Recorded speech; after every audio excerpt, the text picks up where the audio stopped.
You might hear him barking. I'll try to mute myself. Yeah. Okay. Yeah. Oh, there's Darren right there. Awesome. Hello, Mr. Darren. Hello, Mr. Dax. Darren, how's it going? Hey, Franklin. Yeah. We're just so you know, we're live, but I'm just waiting for a couple minutes for people to come in. Okay. And we're trying this out on Facebook also with YouTube. We normally do YouTube anyways, but we're trying it out on Facebook tonight too. So cool. We'll be able to see if anybody comments on Facebook, but we won't be able to respond or like reply to Facebook. It's the limitations of the software. You can actually reply to YouTube like we normally do, but not Facebook for some reason.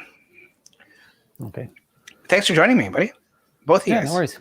Yeah, I haven't seen Franklin in, what's it been, about a month, buddy? Yeah, probably about a month. Yeah, feeling better?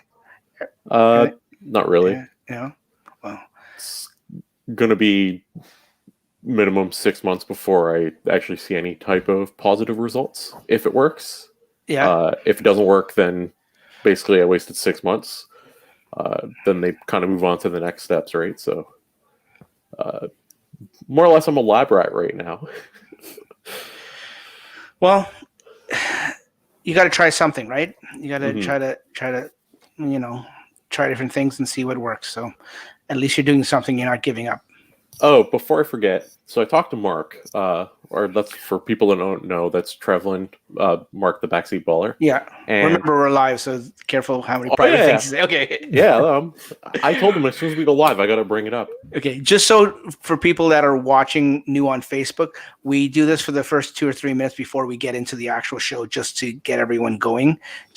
We're waiting for people to start to come into the feed. Sorry, go ahead, Franklin. Yeah, so he said I had to say it live. Okay. I'm like, Mark, do you want to join us? And he said, I don't want to dedicate an hour of my time to Dax.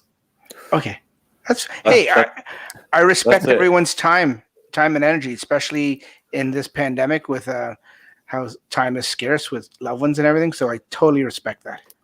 And I hope he's here. And I hope he's here in the comments to be like, what the hell? No, it's all good. It's all good. Hey, John, how are you doing in the chat there? Thanks, John. I'll try. For Facebook, welcome to all those Facebook people. Like I said, I sound like a broken record, but I'm trying out Facebook tonight or this week. We've got the Canadian Model 3 group and the Canadian Model Y Facebook groups both in here.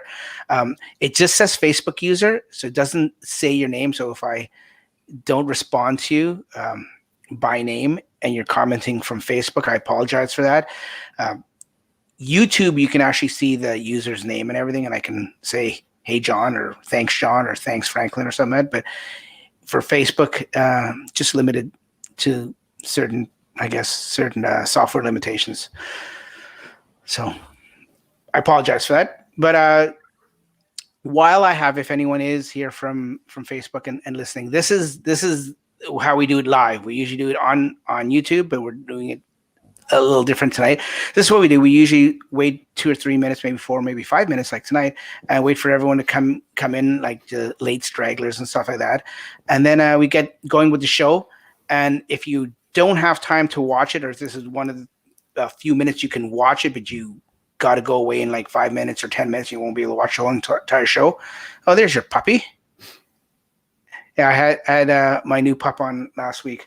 What I was saying is you can get it from YouTube if you want. You can get the video portion of it too, but you can get the audio version from it for us, or for you guys from us.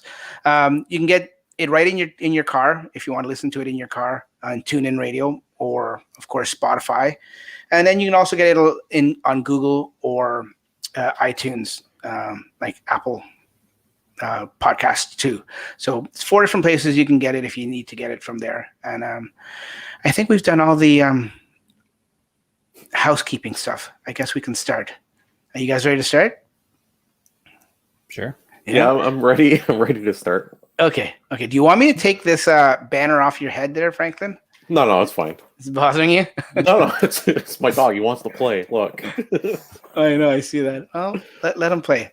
Anyways, okay. Is that him growling? This is what he does when he wants to play. He wants to play with me. Is what? Okay, sorry. Okay, go ahead. Okay. Let's get started. Yeah, it's 11 minutes past, and I respect everyone's time and schedules and stuff ahead. So we're here. Welcome to the Tesla Talks podcast, everyone. It is the last week of February, the shortest, as we all know, the shortest month of the year. And then next month we do it all over again. March is almost like a Groundhog Day of February, and then they just tack on 3 days at the end. But everything's the same, if you know what I'm talking about. So everything's the same, but things are differently. And I just got my waitress just brought me my drink. Thank you very much. But everything's the same, but things are different because Tesla never stops with the news. And before we get into Tesla, we have some interesting, somewhat, I guess you could say, controversial stuff maybe for the news this week. Well, we'll see. We'll see how the our guests feel about it and if they're going to agree or disagree type of thing. I've had them on before and they seem to get along pretty good, but every now and then, it's like oil and water. No, I'm just kidding. These guys get along really good together. We'll start at the bottom. Well, no, we'll start at, we'll start in alphabetical order. So, in no particular order other than alphabetical. We've got Darren from Drive Tesla Canada. Thanks, Darren, for joining us.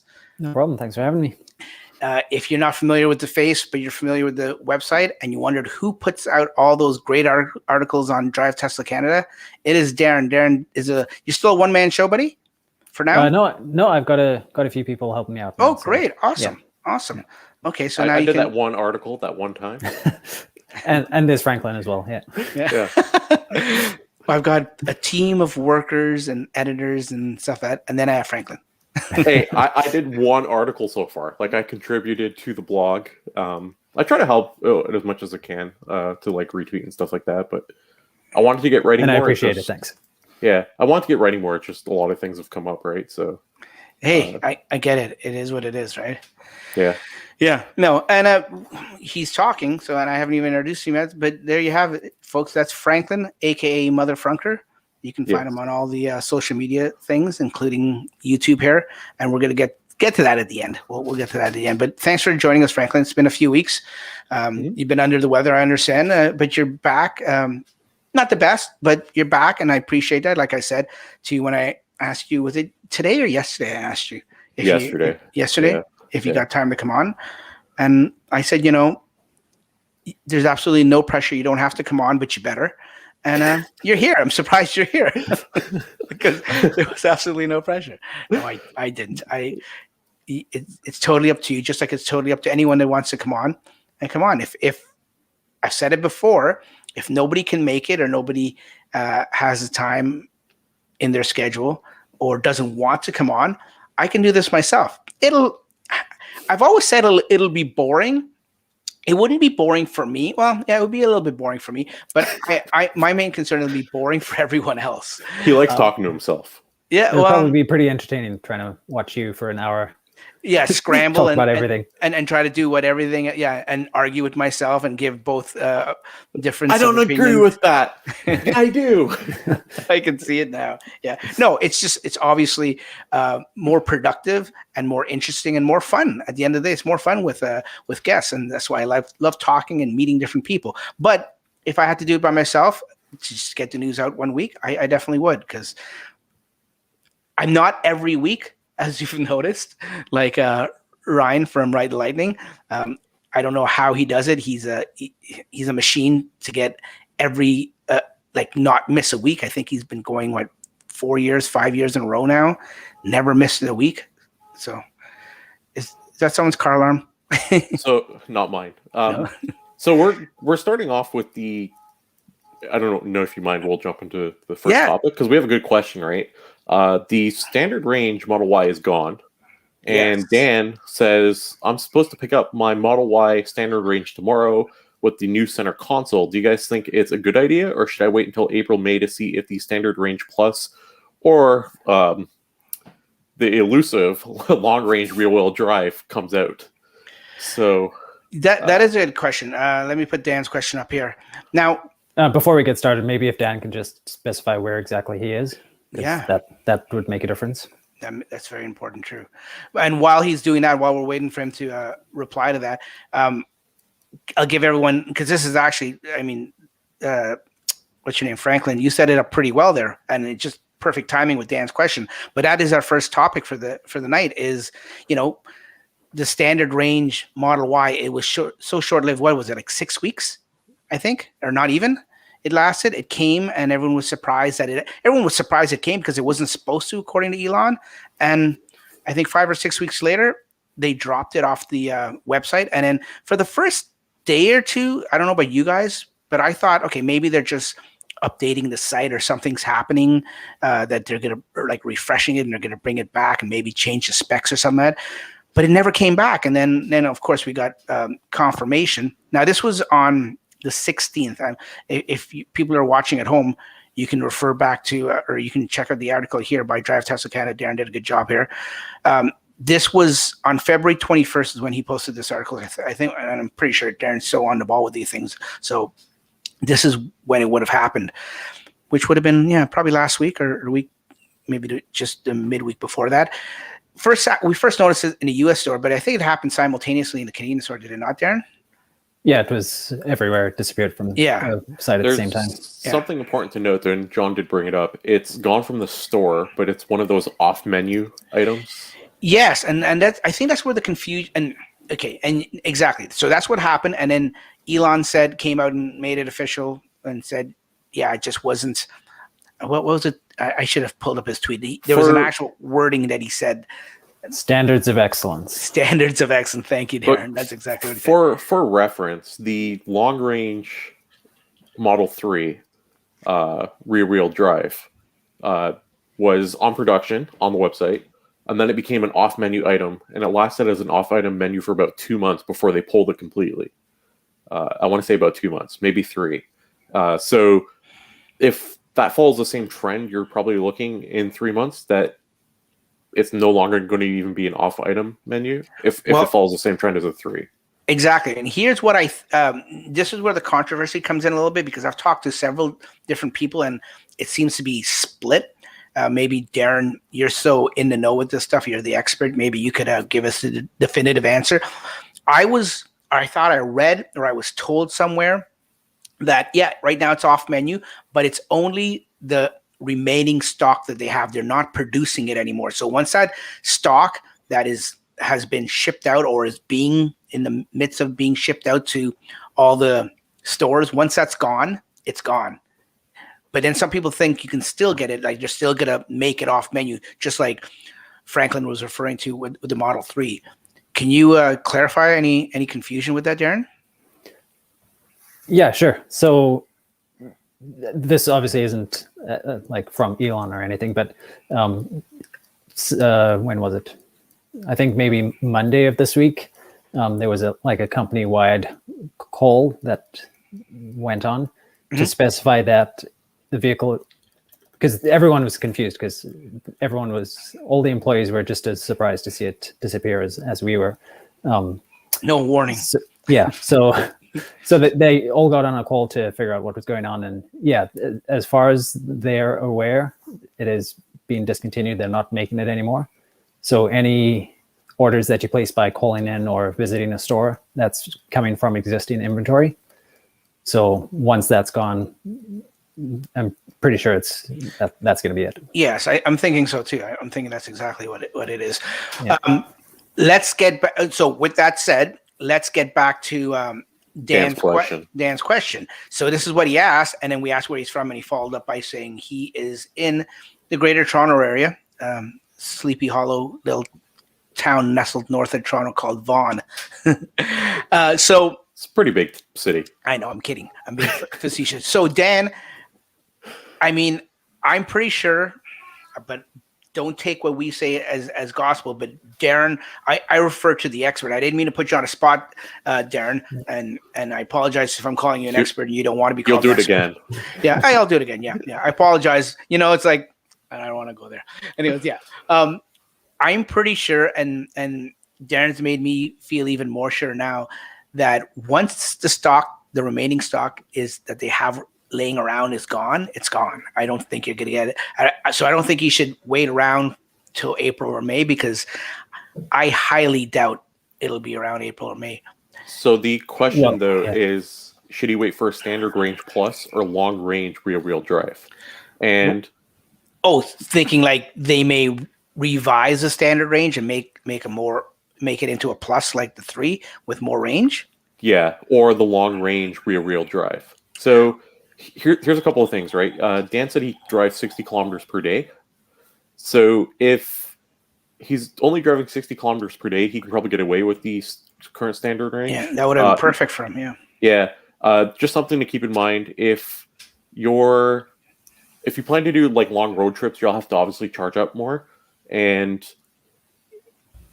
like the best advice I can give you, everyone has different financial situations, right? If you can afford to wait and say, hey, I'm gonna chance that I'm gonna get a long range or a standard range plus, and you can afford the difference, the bigger battery pack is obviously well worth the money. I always recommend to go for the bigger battery pack, even at 60 kilometer commute. Yeah, if you can. If you can. Again, if you can, right? That's the big keyword. But for his commute, for his needs, I mean, there's no problem for what he's getting. That's just my thoughts. That sounds plenty. Darren, you were going to say something there? Yeah, I was going to say I totally agree. 2 things to consider. One is your driving needs, and like you said, it's 60 kilometers a day. But 2 things, if you can afford to wait 2 months, like if you're handing in a leased car and you need a car, then go with the standard range that you're going to be picking up tomorrow. And then the other thing is price. If you can afford, always get as much range as you can afford. Exactly. Yeah. Yep. If you're going to wait like the 2 months or 3 months, and you say, hey, if in 3 months they don't have it, and I'm forced to go for the more expensive model, is it like can I do it still, right? So that's something you have to ask yourself. But there's nothing wrong with the one you're going to pick up tomorrow. It'll work out great. My lease is at the end of May. Yeah, so if I were you, I'd probably stick with the one that you have for tomorrow to play it safe. Yeah, unless like what I'm wondering with Dan, and I don't want to concentrate all on Dan back and forth and everything, but I'd like to help him out as much as we can. I'm just curious to know don't be sorry. It's nobody's fault. I'm just curious to know what's the reason he wants to hold out. Is he hoping for something more in terms of like is he hoping for the long range rear wheel drive, or is he hoping for a plus variant or something like that? Or is there something on the one that he's supposed to pick up tomorrow that he doesn't like? Like, is he waiting for the biodefense mode or something like that? So I'm just curious if there's some other reason that he's holding out or possibly wants to hold out. From what I understand, it's just range options, right? So yeah, okay, and yeah, unless it says different. Now, getting back to the them getting rid of it. Let me ask you guys this question. Let me pose this question to you. Do you think that because where was it? It was Angelo here said just a little further up. The reason, at least Elon saying the reason wasn't mileage, even though he did make that comment with how you worded it, Darren. I forgot something about excellence. Some standards of excellence. Excellence. Yes. Tesla's standards of excellence. But I do remember he did say something about, as Angela says here, it was too much complexity. So I'm wondering, are they just trying to? Do they not want like the variants of each model to be too cluttered? Because I've noticed it with, obviously we've seen it with S and X, just having a long range and then the performance. I mean, they sort of snuck in the Plaid Plus there for the S, but that's even later to come. So I'm wondering, do they not want more than 2 variants for each model, or are they finally going to do the long range, the one that we've all been waiting? Well, not all, but I know Franklin and I know a few people actually have been waiting for the long range rear wheel drive. So what's your take on it? He commented about that on Twitter. From what I understand, they have, and that's where where the product complexity came from. Was when Jason asked about if the long range rear wheel drive is coming, and he said there's already too much product complexity. So Yeah. He didn't say yes or no, but he just said he wants to simplify, basically, complexity. He wants to simplify the lines, which makes sense, right? If they have a big backlog, they want to get out as many as they can. So why keep changing it up? And I get it, right? Like when you've got a demand issue in terms of you've got too much demand and you're backlogged, and let's face it. Here's the other thing: you ask yourself, or you guys tell me what your opinion is. Did they do it also for the reason that maybe some people say maybe it didn't sell because it was subpar compared to the competition, which was supposed to be the Mach-E and the ID4, and it was subpar to that in terms of price and range. So that's what I've heard. I personally don't think so. I think that it was selling too well, and maybe another theory I heard is it was selling so well that it took away from the higher models. Yeah, I totally agree. I think it was, if anything, it was selling too well and cutting into sales of the higher margin vehicles. Yeah, I was gonna say the margin for that one probably wasn't as great as the long range. Because it is a big jump from 50 in Canada, from 56 to 69 to go from standard range to long range. Breaking news. Mr. Trevor said he almost bought an SR today. A Y. I remember I saw your tweet, Trev. I know you're. I'm kidding. I don't know if you were, but that would have been interesting if you did. I remember I saw your tweet this morning about letting everyone know that there are still some Ys, standard range Ys around the GTA. Just call the service center or call the center to get more info on that. So that's interesting that you were thinking of pulling the trigger. Interesting. Yeah, when I saw how many were available on the existing inventory side, it was tempting to hit that buy button, but even for you, holding out for the Cybertruck. I was actually going to bring this up, and Trevor kind of beat me to it. The price discrepancy between Canadian and US. Yeah, you know what? While we're on topic, it wasn't a topic I was good. Let me see. No, it wasn't a topic we could talk about, but no, definitely. I mean, I didn't want to bring it up, but now that you guys did, we'll certainly talk about it. I just didn't want to bring it up and make it sound like I was a whiny Canadian. but no, let's delve into this. So what's your take on the pricing? Because Elon touched on it. Was it early this morning or last night? Where he touched on it and talked about the VAT and other hidden things that are in there. I'm paraphrasing what his tweet was actually, but keep in mind too, wasn't he replying to New Zealand or Australia? Like he didn't really say anything. And I know Trevor jumped in there too with his question to Elon about Canadian prices and how we have free trade. A lot of those hidden things that go over to Europe and those costs that are affected for those countries overseas are reasonable reasons, I guess, or valid reasons. But here in North America with free trade and everything, I thought we had free trade. I thought that's what this was all about. And I agree with what Trevor's saying. It's just the math still doesn't add up. It's still in excess of a few $1,000s. Here's my logic behind it. Let me hear your logic. When Tesla actually enters, so when I bought my Model 3 in 2018, I did the US to Canadian conversion, and it was within $500. I was actually on the green side of the 500 rather than the red. So when Tesla actually enters the market and they set the price for the car, they do a fairly good job at making the price comparable from the US to Canada. The problem is they haven't been keeping up with the exchange. So our exchange now is 21% versus the 30% it used to be in, let's say, 6 months ago. So that's a 10% difference or a 9% difference over a 6 month span that we're experiencing. Basically, we're not recouping the percentage difference based off how Tesla's pricing it. No, I agree. And I thought exactly the same thing. It's like a few years back, they were very precise about it and they were right on point. And as the dollar fluctuated, like it always will, right? It had fluctuated really bad at one point for us, but now it's gotten better and Tesla hasn't seemed to address that. Yeah, and Trevor's saying they're asking for around 40% still.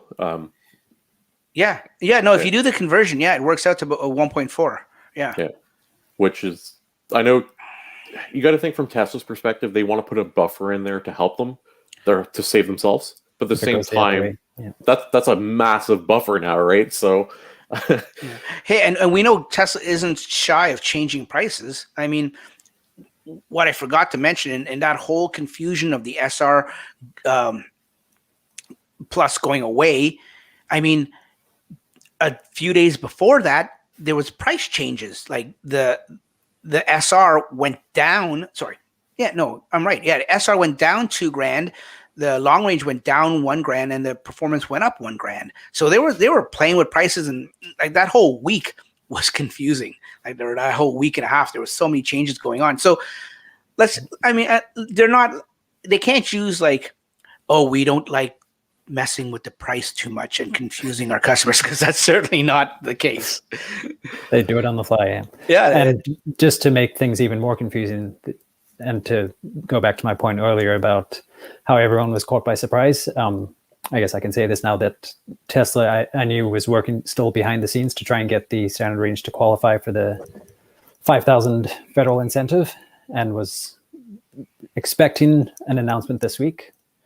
So they were still working up until Elon canceled it to still get it to qualify. So it really just came out of left field, this decision to remove it. You know what? It's funny you say it, because I believe that, and I've been talking to you about that for the last few weeks, and it doesn't make sense why they held. I don't know if people.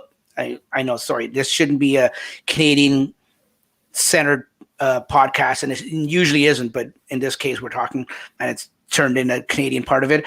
But for everyone that is non-Canadian and that doesn't know what happened when the SRs came to Canada, they've been sitting for what, Darren, 2 or 3 weeks, almost a month. And they haven't been released to customers. So we all expected, like Darren's saying, in the background they were doing working with the federal government to make some kind of deal or some of that to come out, and then this happened.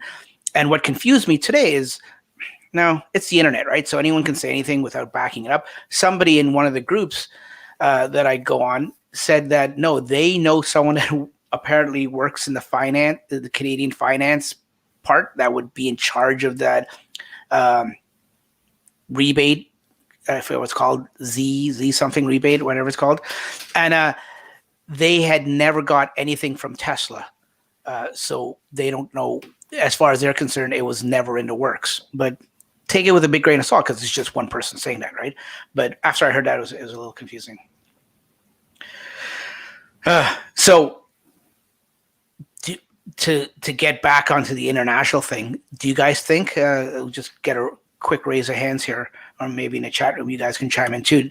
Do you guys think that they'll bring out any other variant to bridge the gap between... Well, there is no gap anymore. Just make it lower?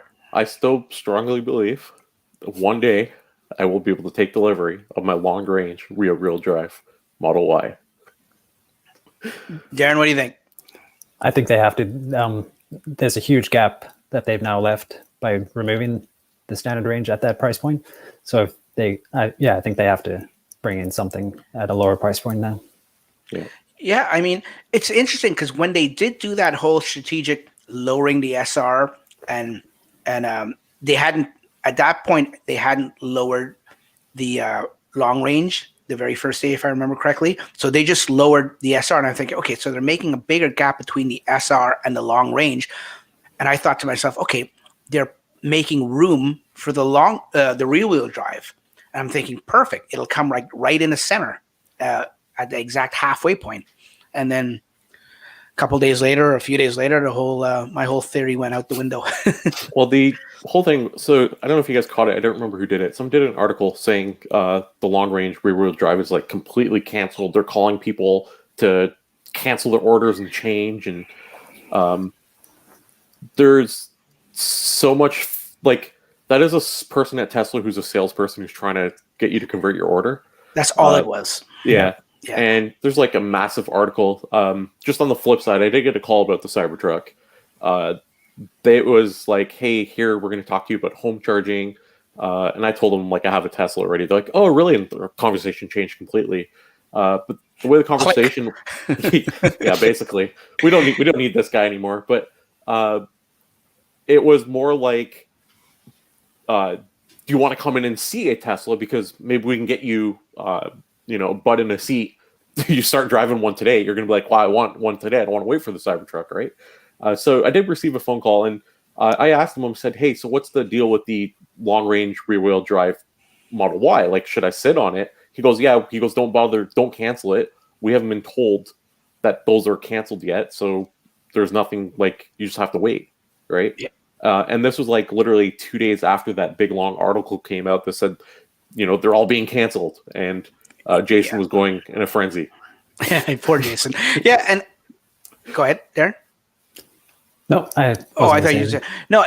Exactly right, Franklin. I think and whole articles were written about the death of the long range rear wheel drive and how it'll never come out. But all it was, you're right. It's just, I guess, what you could say, on the ball salespeople trying to turn a sale, right? And can you blame them? That's their job, right? I mean, and they've been doing it for months too. Yeah, exactly. Yeah. And we saw it in other circumstances, not just this, but all of a sudden we assumed it was that. And so I agree with you. I still think it is destined to be real, but what throws a little wrench into my thinking there is what Trevor's saying here. Is he said the only problem is how Elon talked about complexity and just easing that. So I'm wondering, I don't know, could they really be like throwing everything out just to make a smoother assembly line? I don't know. We'll have to wait and see. I think that combined with the fact that the rear wheel drive was the lowest number of reservations and it got pushed back. They adjusted the timeline of which variant is coming out at which time, and the single motor rear wheel drive was pushed to the end. I don't think we'll ever see that one combined with the numbers game. You said something important there, Dex. Smoother assembly line. Yeah. Oh, I'm guessing that's a segue. That's a segue. I've missed your segues, buddy. I've missed it in the last few weeks. I can tell you that. Another awesome article from Drive Tesla Canada. Oh, I got to get those guys on a show one day. They put out such good articles. So this was first told to us by, was it tweeted out by, was it Sawyer? Yeah, Sawyer. Yeah. Where he said, he heard that, I guess he has friends, or I forget how he found out, but in a nutshell, it may say down here in your thing. No, that's just the email. In a nutshell, there was rumors, and it turned out to be true, that the Fremont factory was shutting down. We already know that the SNX line has been shut down, if not just not fully operational for a long, actually since around Christmas time, and we know why now. But the the Y and the 3 line was rumored to be, actually it first started out, it was just a 3 line that was rumored to be shut down. And then we found out, it was confirmed, it was that semiconductor shortage around the world, the global shortage of that. Is that what it was, if I remember correctly? Am I getting the right part? That's that's what we assume. All that Elon said was parts shortage, supply issue. Yeah, and then you're right. Elon put out an email that was yesterday. Was it yesterday? He put an email out saying that he confirms it was they did shut it down, but it was only down for 2 days, and as of the email that day, which was yesterday, it's supposed to be back up and running. Now, as we all know, when you shut down, or maybe you don't know, when you shut down a production line, especially in a car assembly line, and you start it back up, you don't just pick up where you left off. It's like it slowly has to get back up and running, and parts have to come. It's an ordeal. So to get back where they left off, like if they were spitting out, 7,000 cars a day, for example, it's going to take a little bit, maybe a day or 2 or 3 to get back up to that speed. It doesn't just happen instantaneously. So I don't know if it was just the Wall Street market was crap to begin with, or if this news had anything else to do with it. But Tesla stock this week in general. And I mean, like I said, the whole market was up and down and really crazy. But the stock took a hit, let's just say. So part shortage for like auto manufacturers is pretty normal. There's been like a massive chip shortage. He also said they take the opportunity to do upgrades and maintenance. So I remember back 2018 and actually found an article. Hold on one second. No, you're right. While you look for that and jump in. Yeah, I got it. You got it? Okay. So Tesla temporarily stops Model 3 production line. And this is from The Verge. This is April 16th, 2018. And I remember at the time people were going ballistic, same like now, same exact stance. And it was just to retool and get everything back up a little bit quicker, right? So it's not like this is the first time it's happened. And the little bit I've been on Twitter, it's like, oh my God, why is it shut down? It's pretty normal practice. I mean, they've done it before and they didn't go bankrupt then. So relax, you're going to get your car or the company's going to be fine. So. But you guys know, and anyone listening at it, you guys know the FUD, right? Like they're just everyone that wants Tesla to fail or wants to short the stock, if that's even a thing anymore, Bill Gates, they're just waiting for the one negative thing or the one thing they may think is negative to come out and say, "What? There you go. Told you so. Stock's got to go down. They're not going to meet their production values or numbers or something for them to lose their mind about and say, I told you so." They're just waiting for that. So you're right. It happens to other manufacturers and stuff like that. And you know what? In the long run, I don't think this is going to affect them. It was so short. Not that we'll notice anyways. But in the long run, I think tell me, you guys might know better than I do. I think it's a good thing because they were able to do maintenance on the line because these lines are constantly going. Any kind of maintenance and stuff like that, unless it's emergency that they have to fix, doesn't.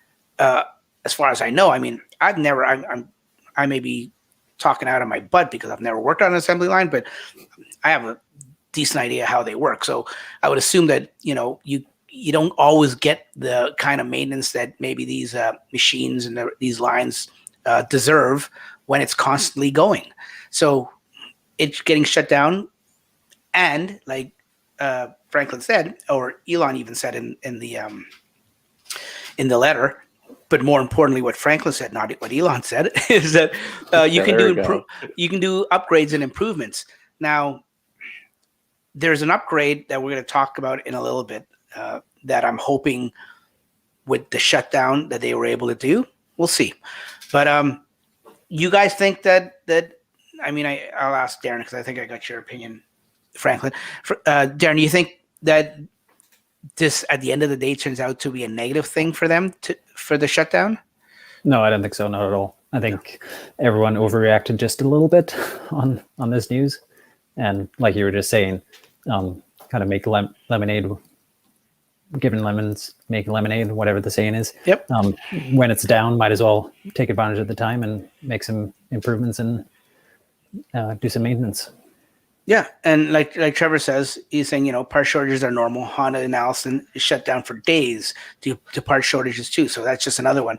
And I know, I said, I've got a little bit of knowledge about assembly lines and everything. I have some family members that work just, there's a Toyota plant just west of us, probably about 40 minutes from where I am, from the GTA.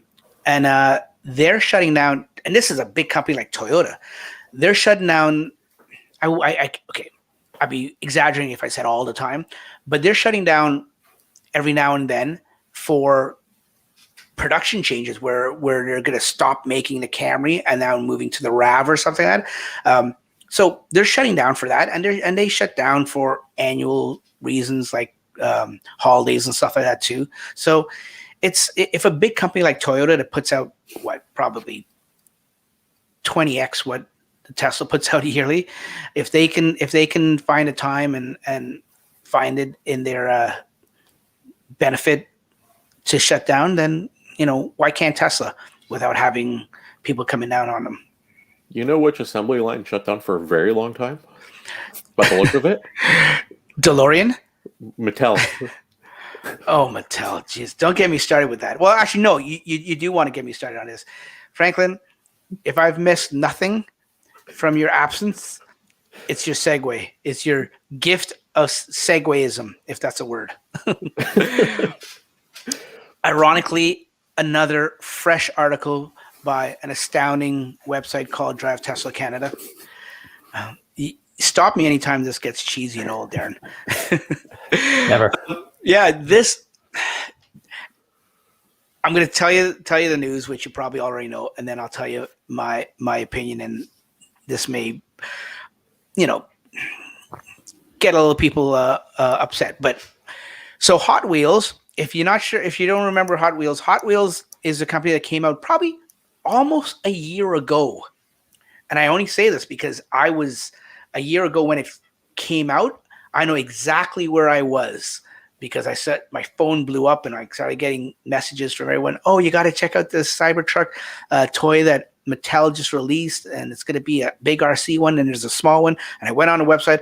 I was at Disney with my family, and I took the time to look at this and order it and everything like that. I know I'm a bad dad and father and husband, but and that was only just a year ago within this week. So I know this for a fact. It's close to a year, and it was supposed to be December. And you can order, in a nutshell, you can order the small. Is it 1/64th scale? I think it is. Yep. Yeah. 164. Yeah, 1/64th scale for $20. I think it was on the website.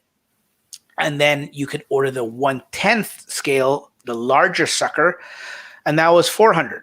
These are all U.S. prices, and they sold out in what, like a couple hours? I heard, like at least the big one sold out, and then the other one sold out a little bit. And then it was supposed to be a December 2020 delivery or production. So, whoever got in, who was lucky enough to get in, got in, and who didn't, then was regretful. So come, when was it? Probably November. I think we got the email, everyone that put in an order, that it wasn't going to be December anymore. I think it was November, maybe even December. I got a few of those emails, yes. Yeah, I know. I got a few. I wonder why you got a few, Franklin. Saying that it was delayed and it was going to be May. So everyone's like, okay, you know what? I get it. And I think personally that they delayed it. I mean, COVID, maybe it's nothing other than COVID. Maybe I'm reading too much into it. But I also think that it was delayed because of the possible changes to the dimensions that Tesla and Elon kept going back and forth about. Who knows? But okay, in the defense of Tesla, when Mattel sends out an email that says, please confirm whether you still want your order, and you have to manually email them back, the number that they sent you did not match your order number, and it was a full-out manual process. My faith in Mattel is very high in terms of who made the delay. Yes. Right. So okay, so we'll call it Mattel. No, and I wasn't blaming Tesla. I'm just saying maybe they didn't want to put out something or produce something, and then it doesn't look exactly like. I mean, I get it; it's a toy, but maybe it doesn't look exactly like what the finished product down the line would look like. Maybe they didn't want to risk that. Who knows? But anyways, so it got delayed. It was supposed to be May of 2021, which is in a few months. So then fast forward to yesterday. I think it was yesterday. Ryan from the Kilowatts happened to be strolling through a Target in Orange. Where is it? In San Bernardino, California. And it just caught him.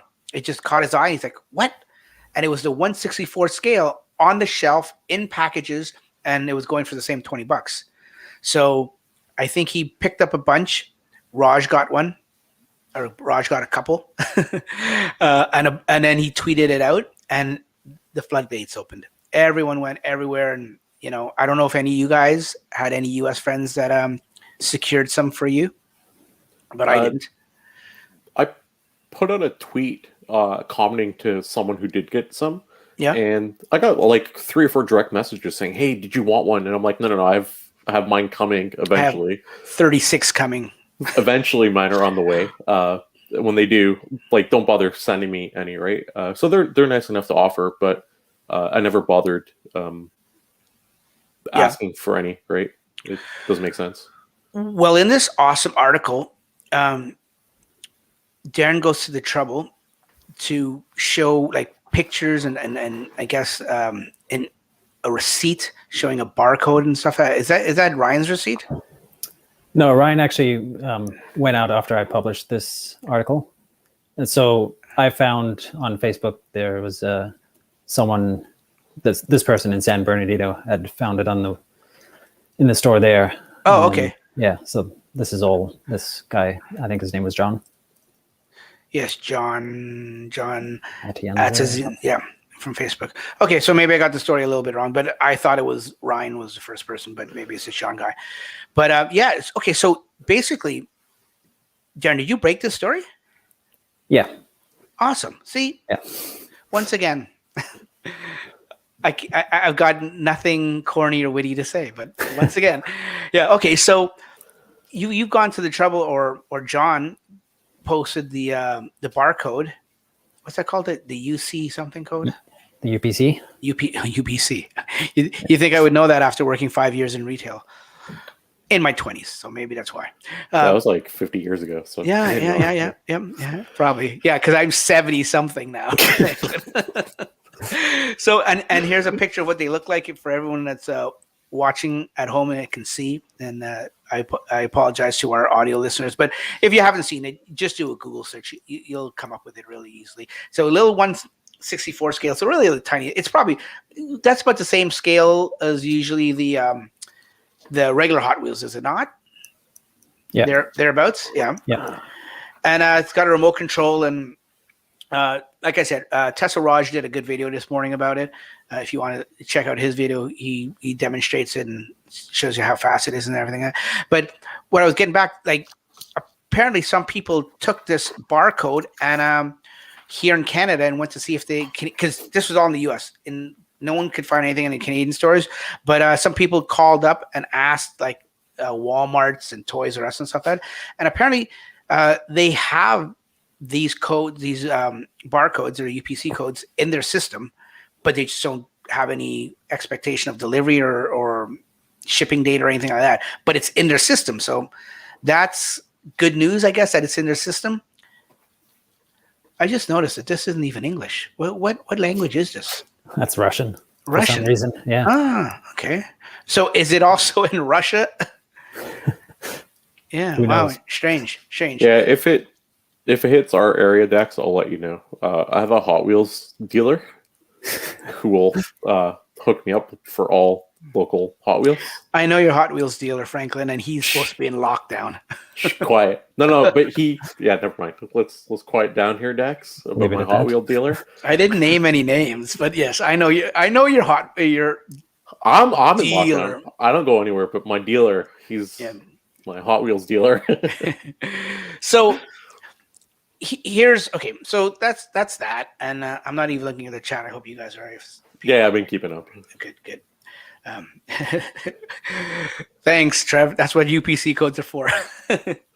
So, it's like Anne just saying, they're supposed to be here in Canada. It's supposed to be $25. So, my take on this, I'm a little. Keep in mind, I never ordered the 1/64. I ordered the 110, but God knows if the 110 is going to do the same thing. My, I guess, beef with Mattel. And not just mine. I was on Twitter and I saw some other people voicing their opinions too about this pretty strongly. But my thing is, okay, a year ago you put it online, everyone pre-ordered. I think they took $1 deposit or a 10 cents deposit or something like that, because I know something happened to my credit card. It's just one of those pre-authorization things, so I get it, right? So they haven't taken, for all intents and purposes, they haven't taken any money from us, but still we committed to it. They delayed it for us. At the end of last year, they asked us if we were still interested in it. Like Franklin said, we had to go through a process and email them back. Pretty archaic, but we did that. We said we wanted it. They said, okay, it's going to be here in May. And then it's almost like, all you dedicated, loyal customers that started on day one and everything, we're going to kick you in the teeth and we're just going to put it in the stores now that we have stock and production of it, and let anyone that didn't order it just walk into a Target and get it. That sort of rubbed me and I, like I said, a few other people the wrong way. And I pray to God they don't do that with the 110 scale. What do you guys think of that? I mean, it sucks, but whatever. It doesn't matter. I'm gonna get mine in May. Whether I get it today or well, May will doesn't you? matter. Well, you now my only actually I shouldn't say my concern because I know it probably won't happen and it doesn't matter if it does happen. But some other people's concern is like, okay, you're selling all the stock now. Are you going to have enough to ship out to the people that reserved it? I think they will, but it's a valid question, right? I imagine they're going to fill their orders, and then all the leftover from their limited release is the ones that you're seeing in stores, and that's it.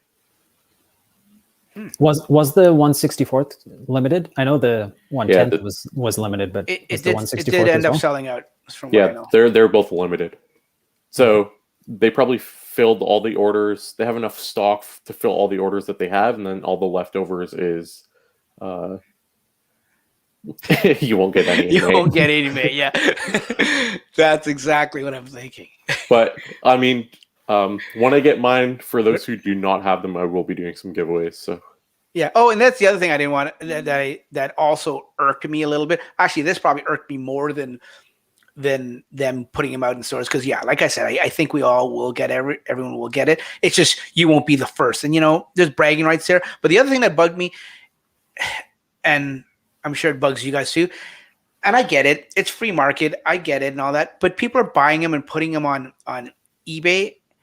And the last tweet I saw just before we went live here, I saw up to $60 or $65, so it's over 3 times the price. I saw the larger version sell for 2,800 Canadian early on. Sell? Yeah, so that's just for the reservation. Yeah, I was going to say they don't even have it yet. Jesus. Yeah. Wow.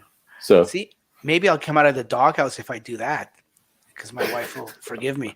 Because, buddy, you wouldn't believe that she may be listening. I better not say anything. My concept is to do giveaways, right? You gonna give away the 1/10? Yeah, why not? Oh, good for you, buddy. Yeah, I got 3 of the 1/10s and a lot of the 1/64s.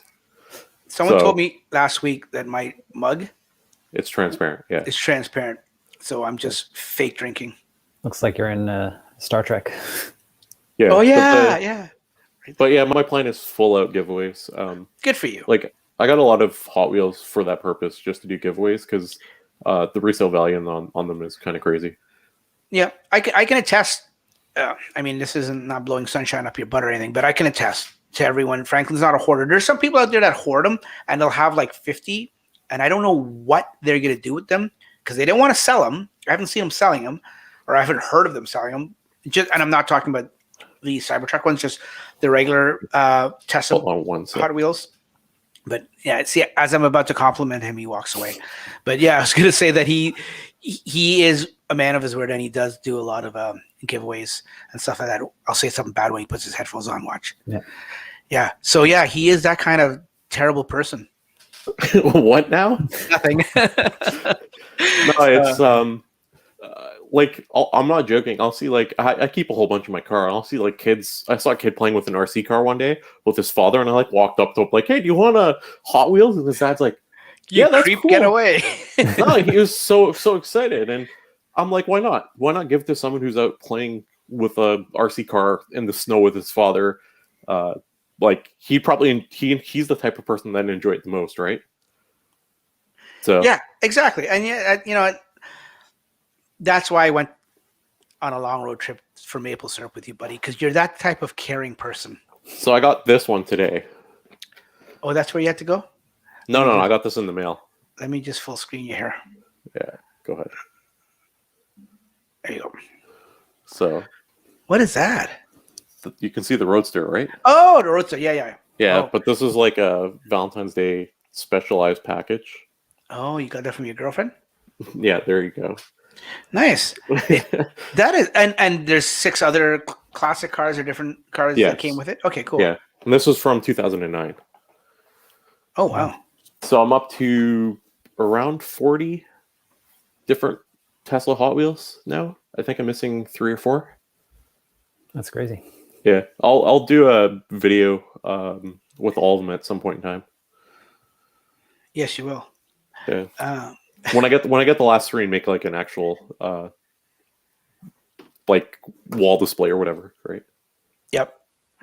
Sorry to do this, but where's our damn FSD beta? No, I saw that one, Trevor, and I'm going back there because you're just going to trigger Franklin. All right, so do you want? Okay, I'll tell some quick information about the FSD beta. Are you allowed to say this? Yeah, why not?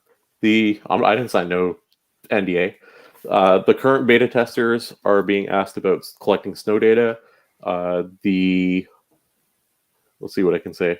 It is being tested within Canada by employees only. I've seen it working, not with the display that we have in the US, and I am told that we're going to see it non-employees in the very near future. Yeah, when the snow melts. I don't have any snow over here. Hey, I canceled winter for the longest of time. Okay. But I think, that's pretty much everything I can say without getting anyone or anything in trouble. Yeah. Good. Well, I appreciate that little tidbit of information. Some may call it a scoop. Some may say, "Oh, I knew that all along," but they didn't. If they say that, unless they have tips just like you, then maybe so. But you know what? I mean, it's.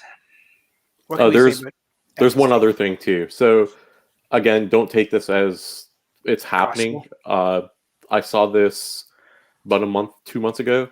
They are working on a new level of FSD beta. I don't know what that entails. By the sounds of it, it's a scaled back version. Again, I'm not sure. I wasn't given exact details. I just know that was something that was discussed amongst the team. Yeah. Yeah, I can see that. Yeah. Like just a few features that what we're seeing on videos down in the States stripped out of it and just more tame. Well, you know what? Where are they right now? Like, I mean, I know the guys down in the States have been waiting a while between version numbers since the last one to when the next one's supposed to come. And who was it? Was it John? Somebody had tweeted out on Twitter, and Elon says that it's going to be a big step forward, but it's going to be a while. Once again, I'm paraphrasing, but not to expect it too soon or something. But it sounds like they're addressing a lot of issues that they have, and it's going to be a big step forward. So I think the wait's going to be worth it for those guys.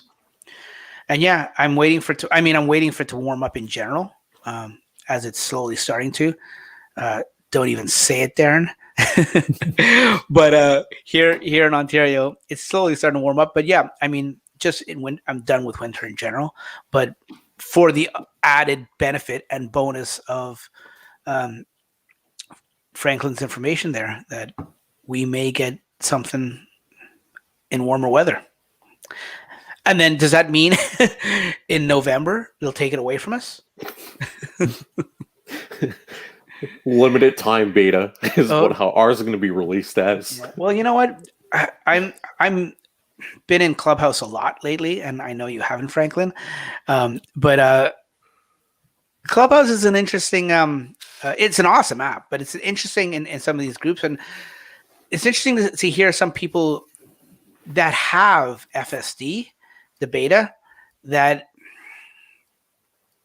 I gotta be careful what I say here. They're not trashing it, but they're talking about all the negative things, and they're being realistic. Don't get me wrong. I appreciate them being realistic, but people that aren't even familiar with the snow aspect of it, because they may not be living in a snow climate, saying, "Oh yeah, it'll never work for you guys in Canada with snow. It'll never." And then I mean, it's bad enough we get the Canadians up here that don't like or don't.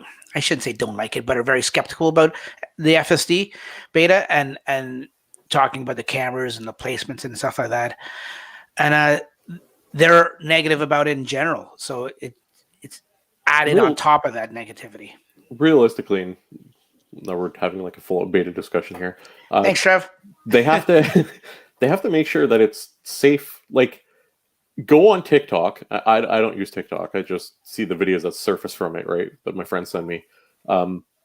If you go on TikTok, you'll see, just type in Tesla autopilot. You know how many people take videos of them in the passenger seat or back seat with autopilot.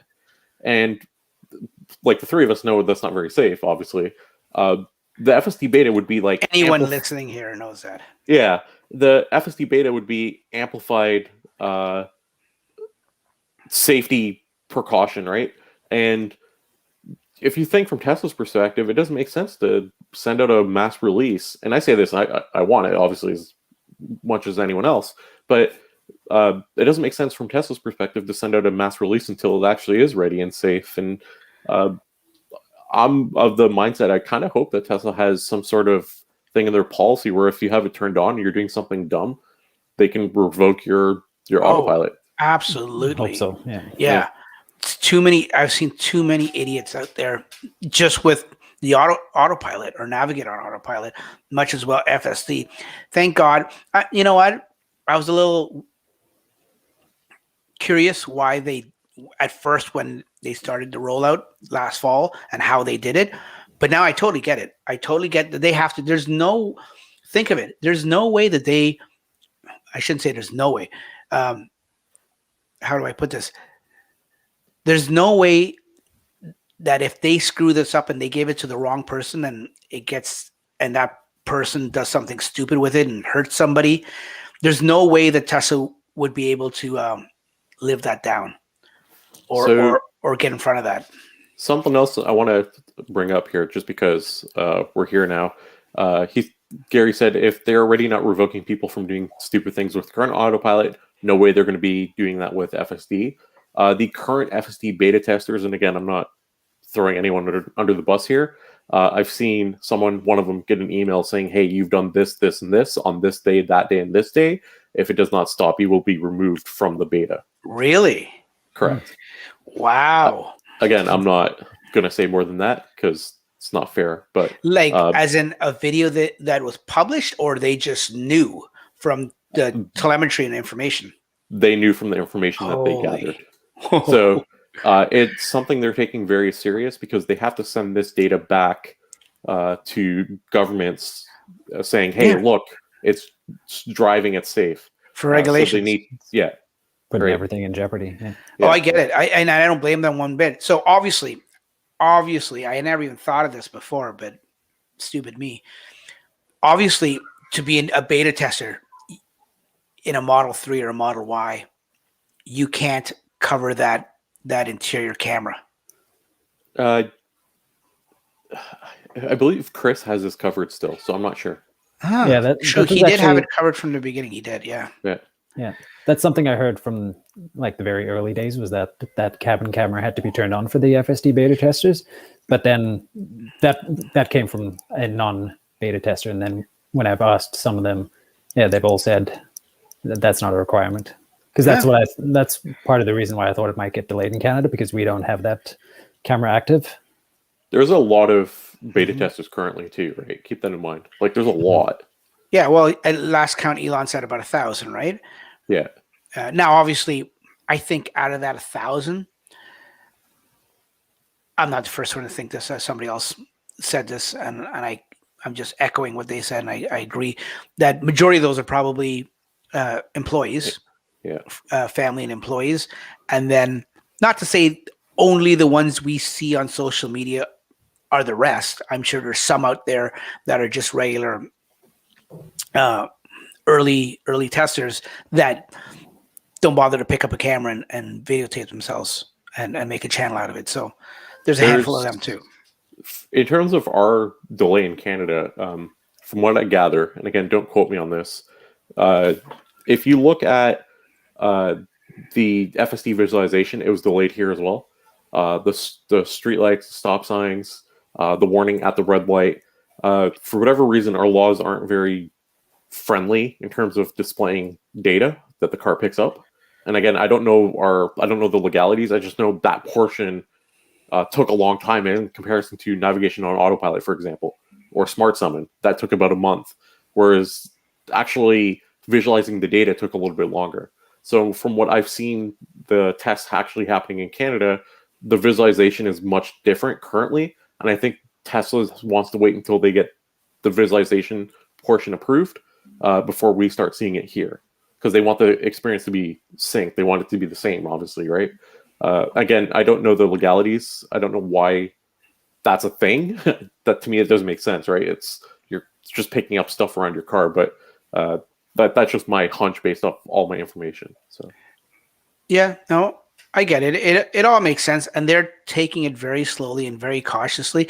And like I said, risk of sounding like a broken record, they have to, right? I mean, if they screw this up or someone screws it up for them, they'll never live it down. You remember me saying about 15 minutes ago, there's people they make it their life effort to do nothing but find flaws and excuses to be negative about Tesla. They would have a field. This would be Christmas for them. Yeah. Think of it. Yeah. This would be Christmas, your birthday, everything piled into one if that happened. And the media would just run with it. Not to say the media is anti-Tesla, but the media is just the media these days. There's no substance in responsible journalism or fact checking or something like that. They'll just see one person tweet it out and they'll pick it up and they'll run with it. And they'll be negative because negativity sells in today's news. Sorry, I love the media. I'm sure you do. Yeah, I can tell. By Okay. Yes. You know what? The media, sometimes they have some very uplifting stories. I did it there for you, Franklin. Cheesy, but I've been cheesy all night. So what else is new? Our last story brought to us by Drive Tesla Canada. What was? I'll ask you that off here, Darren. I brought up Ryan so many times tonight. Ryan from the Kilowatts. He's doing some awesome stuff lately. Well, not lately, for a long time, but as of late, he seems to be in the news quite a bit. And if this isn't Ryan, please correct me before I go too far with this story, just like I did with the Mattel thing. This one is Ryan. Okay, thanks. He was driving, and I've talked to him on Clubhouse, and it seems like his full-time job now that he has his Mach, he just drives around the Fremont factory just with his cameras all running, and obviously the Tesla cam in the car running, and that's where this image came from, because I guess he didn't have his camera ready in time. It's a picture of what most people, to the untrained eye, probably me, would see a Model Y drive by and think, nothing of it. But Ryan, he has a good eye for these kind of things. He saw it and knew right away there's something different about this Model Y. And lo and behold, once again, like I said, I wish you guys could be looking at these pictures with us on the video version of it. But if you're at home listening to it or in your car listening to the audio version, when you get a chance, pull up, go to Ryan's Twitter page. It's called the Kilowatts. It's at KLWTTS. That's short for kilowatts. And you'll see it was what day was this? February 22nd. So just a few days ago. He spotted a red Model Y, even though this picture makes it look orange. That's just the camera. And it is significantly, now that I've clicked on it, it's going straight there. It looks significantly lifted. You can tell that. What is the regular ground clearance of a Y? 6 inches, I think. It's the Mars edition. I'm sorry. What? Angelo said it's the Mars edition. The Mars edition. Okay, I thought something I said. Anyways, yeah, I think. No, you're not funny. I think somebody. No, I thought you were making fun of me. Something I said stupidly. I think somewhere in the ballpark, it's around 6 inches, the ground clearance for a Model Y. In this picture, and there's different angles of it, it looks a lot wider. You can also tell by the wheel well, the space in the gap in the wheel well. That's a rear view picture on the side rear. You can see there. And it looks like it has different wheels too. And also, some people say because it's dirty means that it's lifted, because it means it was off-road. I don't know if it go that far to say. But yeah, it does look dirty. What do you guys think? Are you guys... Well, first of all, do you think that this is a Model Y lifted? I'm gonna. Yeah, it's definitely lifted. It's definitely not stock. Yeah, I hope you think that because you wrote the article, Franklin. Darren, do you agree with what you wrote? I know. No, Franklin, do you think? What do you think? Yeah, it looks like. I mean, there's not much more to say or go by. Okay, no, a one-word answer is all I need because this is like a 2 or 3 part question here. Okay. Oh, now, okay. do you? I should have prefaced that before. Now, do you think that out of the okay, you both think it's lifted. Do you think that that's something they're testing that they're bringing to market? I would be surprised if it is. You've ruined my dreams. Go ahead, Franklin. I would be surprised if it is. I hate you too. Okay, third question. Well, the third question really doesn't make a difference now that you guys have shot down the other ones. I was gonna say, well, I'll ask it anyways. If it is something going, do you guys think it would be air suspension? I'd be surprised if it is. Thanks. Well, I think it's air suspension. Well, sorry, I shouldn't say I think. I'm hoping it's air suspension. I'm hoping it's going into production sooner or later. And getting back to segueing in reverse, getting back to 2 topics we were talking about when we talked about the shutdown for those 2 days. Maybe it's just wishful thinking. Maybe they did that and that was one of the quote unquote upgrades. Who knows? That's just, like I said, that's just me wishing maybe. I think it's a little too niche for them to release something like that. No, but I'm thinking if it's air suspension and you can control it up or down, controllable like the S's and the X's, and that's just it riding in its upward position, but you can adjust it. To sell it just like that and you're driving around all day like that, like Brian from I Want Tesla, that's not for everyone. I get that. But if it's adjustable air suspension like the S and the X, do you think it's a possibility? When I first saw those pictures, I thought it was a possibility, and then I was looking back because I know Green the Only has found references to air suspension. Yes. But so far, those have only been for the Model 3. There hasn't been any reference to the Model Y ever having air suspension. So take that for what it's worth. Darren. You know as well as I do, whatever happens on the 3, it's like Canada in the US. Whatever happens in the US happens in Canada eventually. When they sneeze, we catch the flu. Maybe a terrible analogy, but you know what I'm trying to say, right? Yeah. So I don't know. I think, I don't know. Where is that guy? Who's the guy at the beginning of the show? Dan? Maybe that's what he's holding out for. Air suspension. Maybe that's why he wants to wait till May.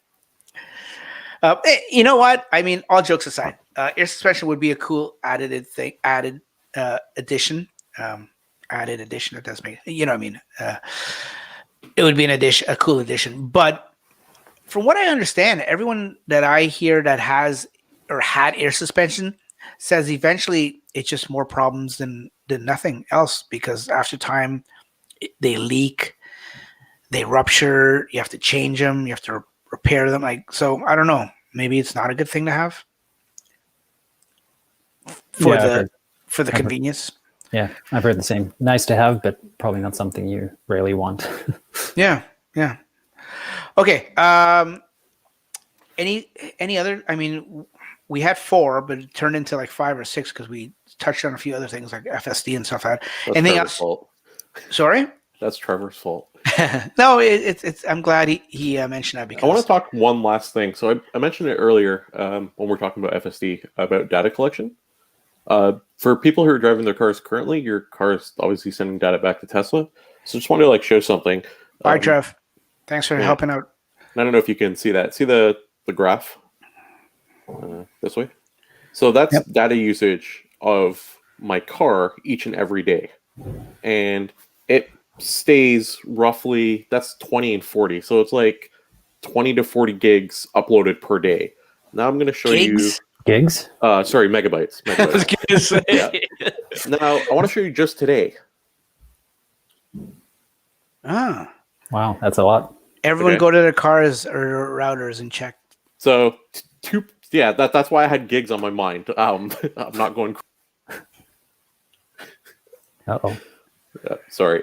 I had gigs on my mind because I saw the 2.6 gigs. So it's uploading between 20 and 40 megabytes per day. And then today it was literally gigs. How much did you actually drive today? A little bit more than regular, but not that much more. Like an hour or like... Yeah, like an hour, if wow. that. That's a lot. Damn, I ruined my joke. I was muted. Yeah, an hour, if that. So it's not necessarily how long you drive. It might be I picked up something as I was driving that Tesla's specifically looking for. And that's why all the data got sent back, right? But that kind of goes back to what I was saying. They are like actively and heavily collecting data for the beta. Talk about Starlink. Yeah, I was just going to say, Angelo, and a lot of people, because I know you have it. Some people are getting it. I have a buddy that has just built a cottage out in Huntsville, and he ordered it because Huntsville, for anyone that doesn't know, is a northern town, about 2.5, 3 hours north of Toronto. So they don't get the best internet up there. So he just built his cottage and he's ordered Starlink. He's not even a Tesla person. Like he just drives a regular car. He's not into electric cars or Tesla, but he's excited about Starlink. So yeah, tell us do you mind telling us your experience with it, or NDAs or anything going on here? No. So it's good and it's bad. Okay. So the speed of Starlink is great. It's faster than what I have currently. When Starlink is working, it's amazing. Not much more to say about that. However, when it's not working, it's not such an amazing experience because you have no internet, right? So they break up. If you go into the app, you can actually see like detailed information about everything, and they break up downtime into 3 parts. So obstructed downtime, downtime for beta downtime, and then loss of satellite downtime. So it's literally you have 3 types of downtime. So basically loss of satellite is if it's pointing up, it can't find the satellite, you have no connection. So in the last 12 hours, I've had 0 minutes of satellite obstruction or satellite downtime. I've had obstruction downtime, and that's basically a tree that's swaying. It's very, very sensitive. A house, a squirrel running by on my roof, like anything that comes by is obstruction downtime. Really? And unfortunately, I experienced that more than I probably should. And then beta downtime, which is probably the worst one in my opinion, because that's scheduled downtime. And that works out to roughly 1 minute per hour, which a lot of people are like, that's not a lot, but that's actually a substantial amount of time. And it's not like over the last 12 hours, I have 12 minutes of downtime, but that doesn't mean it's like 1 minute every hour at this time, or hey, they're doing maintenance at 3 a.m. while I'm sleeping. It could be like for the next 5 minutes, I will have no internet at all, just because that happens to be maintenance time. So if I was doing this podcast with you and I flipped my internet to my other one because it's a little bit more reliable. I was going to ask you about that at the beginning of the show. If you notice, I got disconnected before we came on air. Yeah. Because Starlink was going through one of those brief downtime periods. Okay, and when it goes down, it goes right down. It doesn't throttle down or anything. It just goes off. It crashes, yes. Oh. Didn't you say those are scheduled? Scheduled downtime, yeah. They are scheduled? So how do you, like, how much in advance do you know they don't tell you when it's going to happen. Oh. But they call it scheduled. It's scheduled on their end, not on your end. Exactly. So it's not like they're going to say, hey, 5 p.m. today, you're going to experience that. It's literally they're scheduling on their side. The way they call it scheduled, it's basically maintenance downtime is what it is. And you get no heads up about it, and it just kind of happens. I shot a video. I've been struggling to piece it together about gaming with it, and gaming's not a great experience. The latency jumps up too much, and you actually get disconnected way too often. So I talked a lot about the negatives. I want to talk a little bit about the positives. If you live in like, I don't get great internet speeds. I really don't. But the internet I have is more reliable than Starlink currently. But if you live in a place that's like in the middle of nowhere, you're going to pay a lot less for Starlink than you would anything else, and you're getting a lot better speeds. So I think having those brief moments of downtime is worth the trade-off. But for myself currently, the speed improvements versus the downtime is not worth the trade-off for myself, right? Because the speed improvement's not a large enough gap to justify the downtime that I'm experiencing.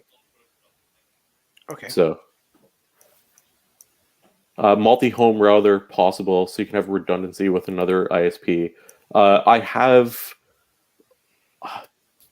used to have an insanely complex setup, and I don't want to go back to that. I've simplified it a lot. This weekend, I do plan to try to get Starlink up and running with like the 100+ devices in my house to see how it handles it. That's my plan for this weekend, so we'll see how that goes. I'll see if I can crash Starlink with 100 devices. But it's good. Just certain things, like Elon went on Twitter last week and he said, "Oh, we're going to increase the speed." I think the increasing stability is more important than increasing speed, because I think speed's fine, especially in rural places. I think reliability is more important, right? So, okay. Is Ange maybe wondering? Now, maybe I'm reading the question wrong, but I'm wondering if he means. I lost it. He's okay. I'm wondering if he means when he talks about redundancy with other ISPs, like, can you run? And this is the ignorant part of me, not knowing about networking and stuff. Can you run one router or one device and have multiple ISPs on that? So when Starlink does go down, it's caught by your other one and there's no interruption? So I had it set up like that originally, but then I quickly realized Starlink doesn't have a menu system. Like, they don't have like a GUI that you can go to. Yeah. They don't have any type of access. So if you want to change your Like Wi-Fi, Android. settle down. If you want to change your Wi-Fi password or like SSID, you have to actually do a hard reset on Starlink. There's no, it's not like your regular router where you can just go into your software and change your password. Wow. I have to actually do a full reset. And I want to combine the two, but I really want to get the usage out of Starlink to see how it worked, right? I want to get a good test out of it. So I had to split the two because I wanted them separate. I didn't want my current ISP to do all the heavy lifting during the downtime. I actually want to experience the downtime, as dumb as that sounds, so I can say, hey, this is actually how it works, right? Yeah. So again, it is good, but it does have flaws. How long does it take to find a satellite? If the satellite is, if it loses track of a satellite, it's anywhere between 1 and 5 minutes. I can actually pick it up and I can like tilt it and it will move up to find the satellite. Again, 1 to 5 minutes. Obstruction is whenever the obstruction leaves. I've tried doing snow tests, so someone said to put up a whole bunch of snow on it and do like a time lapse, and the actual dish started moving and it threw all the snow off. So I have that video. I will publish it, even though it's like a complete fail of a video because the dish literally ruined my my video. But it's cool. Don't get me wrong. It's beta. It's definitely beta, and hopefully it improves over time, right? So yeah. Now you still, I know when you first got it, and I saw your first few videos, you had it on your porch.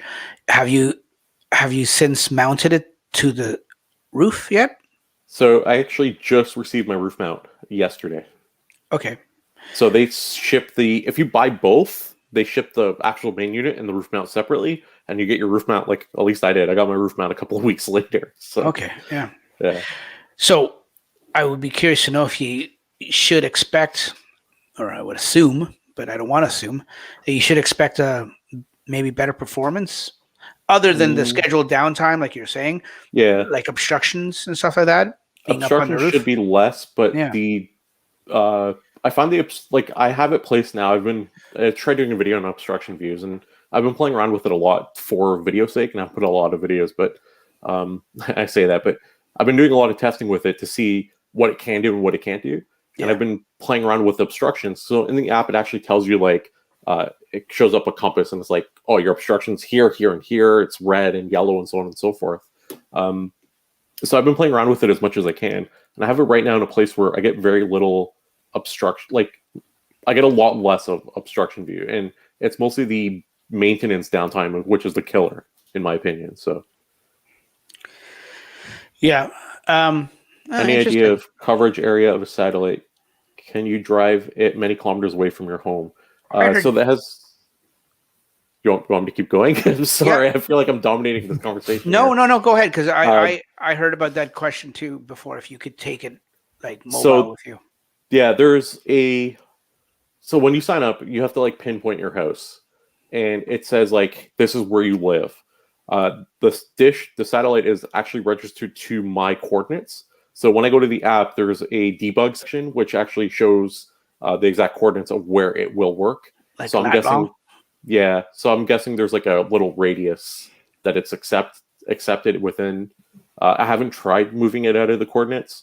There's a lot of disclaimers and stuff like it's not going to work. They're going to stop service. Blah blah blah. Right. So I don't. I've heard I don't know if I want to. Yeah, I heard that too. I was wanting to know your answer because you have it, but I've heard the same thing because I was thinking, that would be great when you go on a long trip or someone wants to like take it to the cottage or something like that. You could just pick it up and move it. But I've heard that somehow they know or they pinpoint where you are, like you're saying, and it doesn't work. So that sucks for that aspect of it. Yeah, but overall, it's good. It's beta, right? So that's. Darren, how's your internet? I have no problems with my internet here, so I haven't actually got an invitation yet. I did put my name in when it first started, but even if I do get one, I'm gonna take a pass on it. Yeah, it's a little pricey now. Now I hope, as they say, with time, the speeds are going to go up and everything. That's fine. I hope the price, and I'm assuming it will, the price comes down because what is it, $800 here in Canada for the hardware? Yeah. Yeah. I hope the price doesn't come down. No, I'm joking. Okay, let's take I've got a handful of questions. Let's just rifle through the questions, and then we can put this puppy to bed if you guys don't mind. If you got to go, I totally understand. Last week I started the questions and I totally forgot. Paul had told me he was time restricted, and ignorant me, I forgot, and he had to go in the middle of it. So if you guys got to go, let me know, or just let me know. Let everyone else know you got to go, and don't feel compelled to stick around. But if you want to stick around and help answer these questions, sure. Like I said, there's only, I think, 4 or 5 questions. So the first one's from Thomas Franklin. This one's for you, okay? Mm-hmm. Because you have a red one. Anyone know if red being multi-coat is better quality or more resistant than other colors? I know this would need more of a scientific test, but I figured it's worth a shot just asking. I have a red and a white that sit basically side by side. That's why I'm asking you. There's literally no difference. Well, actually, no. Isn't the white supposed to be multi-coat also? It doesn't say it in the name. That's true. Yeah, no. It used to say called multi-coat white. So, okay. So maybe my judgment's off. I don't know. Between the multi-coat white and multi-coat red, there is no difference. No, okay. Oh, no, I know that. But how is your paint? Your car's almost 3 years old, like mine. How's yours holding up? I can't judge because I can't see the color of my paint underneath. So I went to go how's yours? I went to go look at my car today, and it looked beautiful. Like with salt and snow all over. It was amazing. All jokes aside, the paint is holding up extremely well. Also, it's like I try to avoid driving behind trucks as much as possible or beside them because I don't want rock chips. I always park far because I don't want dings on my door. I do a lot of that kind of stuff, but my paint is holding up fairly well. For all the paint problems I hear, I go look at my car and I'm like, I just don't have the same experience, right? So, yeah. Okay, Darren, do you have any take on? I forget what color yours is. Midnight silver is. Yeah, well. Just like mine. Okay. Yeah. I've got no experience with the red to be able to comment on that. Okay, fair enough. I appreciate your honesty. Moving right along. Patrick, can you guys see that one? I know it might be a silly question since no spare tire in the but what are you going to do if you have a flat tire? CA for sure, or what do you do to be prepared? The tire kits. Experience the flat tire? Oh God, I have. I have, yeah. Yeah, you have too? Yeah. I forget when you did. Okay, well, thank God I wasn't with you. Wow. No, I mean, oh yeah, whatever. Hey, I called you when I had mine. Remember? Yeah, I was up. I was ready to help you. Yeah, I know. You're the only. I'm thinking. Wasn't that at like 4 o'clock in the morning? Yeah. Yeah. Oh yeah. 4 o'clock in the morning. I'm like, who's gonna be up, Franklin? Okay, Patrick. When he says "my," he means Model Y. Model 3, Model Y. I know what he means. I know you know. I'm saying for everyone at home, and it's definitely not a silly question. Yeah, it's no spare tire, and I thought, you know what? When I used to hear people complain, oh, you know what? For this price, they should include a spare and this and that. Well, there's a lot, and my argument used to be, there's a lot of manufacturers that don't have spares, are going away from spare tires. Now, I actually read an article before I had my Tesla, when I still had my car before my Tesla, my Kia.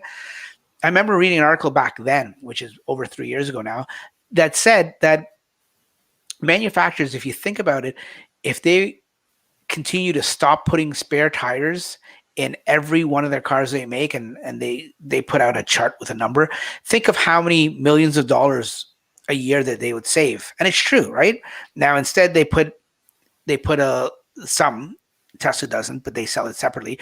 But I know with my Kia, they just have one of those flat repair cans of spray where you're basically ruining your tire by spraying it in, but you're patching it from the inside and at least maybe getting you home. It's a temporary thing until you can fix it afterwards. There are tire kits I've seen. I had, like I said, about a month ago, I had the joyful experience of experiencing a flat at 4 o'clock in the morning on a weekend, and haggling on the side of a road with a tow truck guy for a cash deal of $200, which was better than the $400 the other guy offered me. But you know what? At the end of the day, if it was $400, I had to get the car off the road. I had to get home, so I would have ended up having to pay. I was just fortunate enough that I had a guy that had a heart. Drove me home, $200. Then I had to get the tire repaired. I thought I could get it repaired, but then when I saw how big the thing was, it wasn't repairable. I had to get a brand new one. So it was another $300 and change for a new tire installed and everything, and balanced and everything. And then I said, you know what? I'm over my warranty, so I don't have Tesla roadside service anymore. So I'm going to have to get a roadside company. So I got CAA. So that's another $100 and some bucks. So over $600 was that experience that I got stuck in. So I would suggest these tire kits, even though they do take up some space, and I'm not talking about the can that I was talking about earlier. They have tire kits sold by third-party manufacturers that are small little donuts that are you order for your particular car, and it comes with all the accessories inside that you can change it, and you can have a donut, which is like a safety wheel, to get you off the highway, to get you home. And like I said, it takes up space in your car, but it's something that I would consider. And they probably run, last time I checked it, I think they run about $300-400 US. So a little pricey, but if you consider what I paid for mine, it's worth it. I have a different take on this. So quick Google search. There's roughly 220 million flat tires per year in the US, which equates to roughly 5 million flat tires over your lifetime. I'm all for being proactive, but you're being proactive for roughly 5 flat tires over your whole lifetime, not the lifetime of your car, your lifetime of driving. And sure, that's like just a random average number. You can be higher, you can be lower. But for the 5 times, I mean, I'll just call whoever and figure it out. I agree, buddy. You know what? I was in the same boat as you, and I can't. It's got to be 20-some years since I had my last flat. Seriously, and that was so. I've had 3 flat tires after last month's flat tire, so I guess I'm due for 2 more. Yeah. But I was on the same vein as you. But think of, we live in a metropolis or whatever you want to say, in a highly dense populated area, that for me at 4:00 in the morning, I never even called a tow truck. They just showed up. They were driving by and both of them stopped. I did call Tesla service, and I will tell you they didn't. They were pretty. Even if I wasn't, here's a good tip. Not to go back to my story, but just quickly touch on this. Even if I still did have roadside assistance and I was under my warranty, under the 80,000 or 50,000 miles, they still wouldn't be able to help me that night, because when the guy told me over the phone, "Oh yeah, you're over it," I'm like, "I don't care. I'll pay for the difference of what it would be out of warranty, or the full price." Even still, after I told him that, he had him put me on hold for another 5 minutes. He couldn't find a contract tow that, I guess Tesla deals with a certain amount of towing companies that they have contracts with that have flatbeds or tires or whatever. He couldn't find one in a 150-mile radius of my location. So it didn't matter whether I was in warranty and I had roadside assistance and it was valid. I still wouldn't be able to get a tow. So keep that in mind. To answer your point though, Franklin, how it's probably not worth it.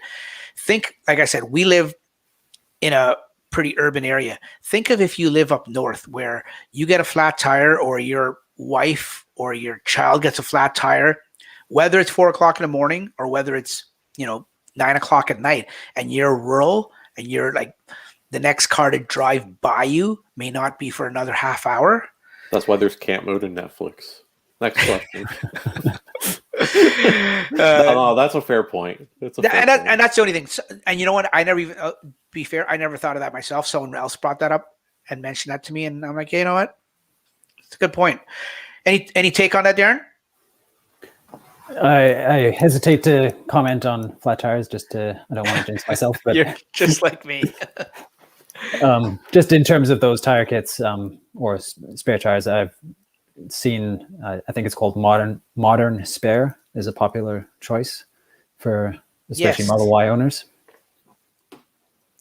Yeah, I think that's the one I looked into. Yeah. So here's what you do. I got the best solution. It's going to take like 2 years, but you wait for a robotaxi, and then you buy a second Tesla. So if your first one has a flat tire, you call the second one to pick you up. John had said carry a can of Fix-A-Flat, but in my case, John, that wouldn't, it was such a big gaping hole that this giant shard of metal destroyed my tire with. It wouldn't have made a difference, unfortunately, because I thought of that too. I didn't mean to cut you off, Franklin. I know you're being facetious. I did mean to cut you off, but I did it in a joking way, not to be rude. But Angela also says, you know what? If the police saw, they would force you to take the first available tow. Yeah, they probably would have. Or maybe they would have helped me. The guy was really nice. The guy told me, you know what? With COVID going on and everything, I can tow your car, but really, I'm not supposed to even allow you in the car. I'm supposed to get you to take an Uber. And I'm like, yeah, I get you, buddy. I said, so you gonna do that? He goes, are you safe? I said, yeah, I'm safe. He said, are you safe? I said, yeah. Anyways, that might get into a whole different thing. But anyways, you just triggered a lot of people. Yeah, I know. I probably did, but that was over a month ago, and we're both fine. But yeah, it's call me stupid, but I took a chance. Moving right along. I'll edit that part out. I don't think you will. I won't. I don't edit anything. Taylor asked the question, how does the dash cam work? I have my USB connected and formatted. The camera icon is on. Is it always recording? Do I need to honk or touch the icon to save a video, or will it do it automatically? Darren? Yes, dash cam is always recording, but it doesn't save it to the USB unless you honk the horn or press the icon on the screen. You can also, so a little aside to that, it does record up to, depending on the size of your USB storage, up to, I think it's an hour of your most recent footage. So if you were to have something happen, you forget to press the save button, and then you go back 20 minutes later and think, oh, I never actually pressed it. You can go back in there's a recent section in the dash cam viewer where you can see the most recent, however long it saves for. I forgot about that. Yes, You're right. Yeah. So there's your. So yeah, to answer your question, Taylor. Well, give me like 2 seconds. Keep talking, and then I'll make it a little easier. You're gonna pull up stats from Google, right? No. How many times in your life you have to press the button? Hey, that was a good statistic. No, it was a good statistics, and I rely on you. I've missed your spur of the moment Googling and pulling up stats for like cell phone coverages and stuff. No, I really do. No, yeah, I'll give you. I'm delaying by giving you time, but no. If you have everything connected properly, like you said, you can see the icon and it's red. It's got a red dot on it. It has to have the red dot. If it doesn't have the red dot, then you're not recording. And to get the red dot, if it's just grayed out and it's just the camera icon and it's grayed out, if you tap that icon once, it should start recording.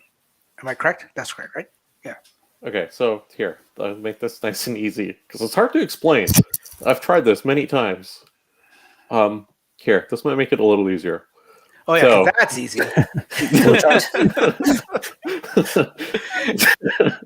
So you have your USB right over here. You have two ways it records. It records the last hour, and it's the rolling last hour. And I know Darren like totally explained this all already. I was gonna say, but now it's more visual. So you have, and for the people who are listening, I have like a nice flow chart. It's beautiful. So you have the last hour, and it's rolling last hour, and then you also have save footage, which is in a separate folder. Which, if you have honk, or if you click the camera button, it records the last 10 minutes. Or Sentry mode, I forgot one. Sentry mode. There you go. Now the flow chart is complete. So needs some color. Don't get them going. Okay. Oh no! I warned you. There. So now it's colorized, but I just lost. So yeah, that's basically how it works. I think like I said, it's hard to explain. Just verbally, I find something like that makes it a little bit easier. Maybe, I don't know. Yeah, for anyone that's listening and not watching, Franklin has. You didn't just make this? Yeah, 100%. No, you like within the last 3 minutes. Yeah, it's just draw.io. Like if you go to your browser and type draw.io, you can like drag and drop. That's why I said keep talking. Give me like 2 seconds. I thought you were pulling it up like something from Google. And now I'm going to ask you if this is yours. And then I saw you editing it. I'm like, okay, it's his. Yeah. And then it dawned on me, did you just make this? Yeah, I just made it. I'm a content creator, Dax. Yeah. I create content. Everyone listening at home and isn't watching. Franklin, what is his program? Pardon my ignorance. If you just go to draw.io. Okay, so it's a website. Yeah, I use this a lot for like programming flowcharts and stuff like that. Okay, so he made a flowchart of how the Sentry. You should post that. You should tweet that out. That's actually good. Oh, now it's good. First you make fun of it. It was always good. It was always good. I just can't believe he did it that quickly. Okay, moving on. This is the last question. Chris, I picked up my model. Did we read this one? No, we didn't. But I think we might have talked about this. I picked up my Model 3 on Monday. Sorry? I made a mistake. Go ahead. Okay. Chris, I thought you said I picked. No, he picks up his Model 3 on Monday, and the trade-in offer expired yesterday. Tesla decided to reduce the trade-in value on me. Anyone experience the same situation? That doesn't sound like a good thing. I have heard of that happening. When was this posted? Like, what's the time difference between today? Oh, it was today. Yeah, I mean, when they do give you the trade-in estimate, it does say it's only valid for 30 days or whatever the time frame is. I think it's 30 days. So, yeah, as much as it sucks, that's I don't think there's much that can be done. Yeah, and now you could always. No, you're right. There's nothing you can do in regards to get them to roll it back or anything. But you could always change your mind and say, you know what? Okay, I'm going to sell it privately. Yeah, and they can just alter the bill of sale that way, right? Yeah, for sure. The problem with that is selling a car in this day and age with COVID and everything going on. Just selling a car without COVID is always a headache because you've got the tire kickers, the people that want to haggle you down. It's just, it's an ordeal. You have to be prepared and ready to sell a car. But then you throw in COVID, it's a whole different thing, in my opinion. So it is a pain. But no, you're right. I've also heard of this happening too, and I've heard it happen where they've the person that got the quote said, okay, it was a good trade-in. They ordered a car and everything like that. They stopped driving the car because they didn't want to put more miles on it, even though I think Tesla allows you to go, I think 1,000. I don't know if it's miles or kilometers over what it was when they gave you that quote. They give you a little bit of a window, right? They don't expect you to park it. They give you a little bit. But this person that parked it didn't drive it and everything. And then same thing happened. And I think it was like 5,000 difference. And they were livid. But once again, there was nothing they could do. Yeah. You can also go to other dealerships. I know, depending on where this guy is, I know there's one dealership in particular in Vancouver that kind of specializes in, I wouldn't say specializes, but is pretty well known for buying used Teslas, and they give pretty good values. So that's also another option, is to just look around and see if there's other dealerships in town that might want to purchase it. Like outside of Tesla? Yeah. So Yeah. I know someone who recently upgraded to a Y, trading in his 3, didn't like the trade-in value from Tesla, and went to this dealership in Vancouver and got, I think, $6,000 more from them. Yeah. Than what Tesla was going to give. Yeah, you know what? It is something that I've noticed in the past, I want to say month, or probably since the new year. Tesla has been lowering their trade-in values for 3s at least. I know Paul that was on here last week, he was trading in his X and he got a very favorable trade-in value for his X. But for 3s, I've heard a lot of people very disappointed. I remember I looked into it around Christmas time when they were doing the end of year push, and they had all these offers out there, and I looked into it, and what they gave me, and I'd also looked into it in September, just for shits and giggles. I looked in September, and what they gave me in September was a reasonable price, but I wasn't interested in doing anything, so I never really took it seriously. But what they gave me from September to what they gave me in December, and keep in mind it was a difference of probably 5,000 or 8,000 kilometers, but it was a huge difference. And it was like an acceptable offer in September to an insulting offer, what I thought was in December. But since December, I thought maybe it would go back up because they just didn't want to budge with all the other incentives they were giving you at year end. But since that year end is finished and now we're in a new year, the trade-in values haven't gone up, and I've heard a lot of people disappointed in it. And I've heard a lot of people have talked to people from Tesla, and the reason makes sense to me. Tell me if you guys agree with it. The reason they're saying is Tesla's finding a huge surplus of used Model 3s on the market, or for them to sell because they're trading. And it's a good problem for Tesla to have, I guess, because that means they're pushing more Ys or updated 3s out the door, right? But there is a huge inventory of 3s that they're finding. And obviously when the supply outweighs the demand, the price is going to reflect that. Franklin, any opinion on that? No, not really. You covered it all. You did a very good job, Dax. Oh, thank you very much. Okay, guys, thank you very much for that. We'll end this puppy right now. Where can people find you, Darren? DriveTeslaCanada.ca. Yes. Find all the links to social media from there. That is true. Thank you very much for coming on the show, buddy. Thanks for having me. Franklin, where can people find you in your greenhouse? At my house, at home, most of the time. No, I don't want you to give out your home address. Please don't.